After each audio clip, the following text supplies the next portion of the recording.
natus sub umbra soli confracti, princeps exul numquam flexus fata, oculi frigidi mensaties divina, cuncta movet consilia taciturnus ruina.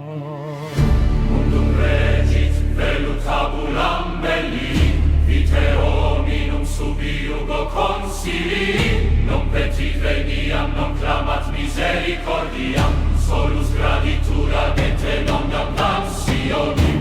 Iuravi cultorem, sed fieri per ignem, sed pacem poerit in corde absconditam, inter faciem et veritatem pugnat, pro futuro quod ipse non habitabit.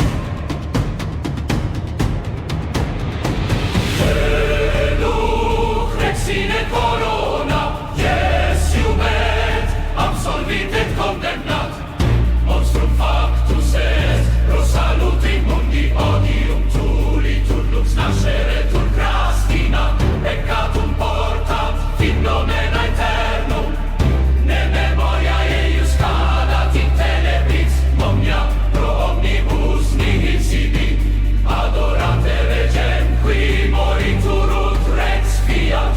En selecta dux revolutionis, bellum mutat in legem rationis, amat et relinquit patitur in silentio, omnis victoria pretium sanguinis.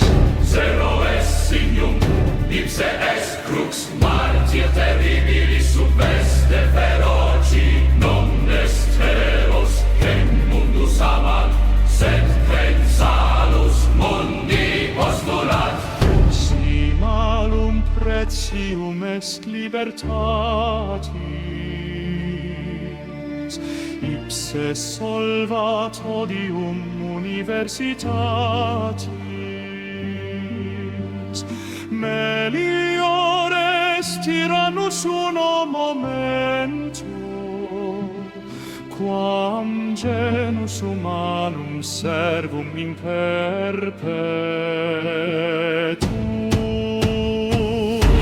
Nullo ignis ruber in oculis, fatum regit vincula solvit populis, genius et demon salvatore rex, veritas habitat in sacro nex, historia damat, sed tempus sanat, concilium ultimum omnia redimat, caro perit, sed idea manet, mundus liber per lelum, qui Britannia stabit, cum velum cadit superit ereius, silentium manet plenum mysteri, non gloriam quae esivit nec veniam, sed futurum tantum post revolutio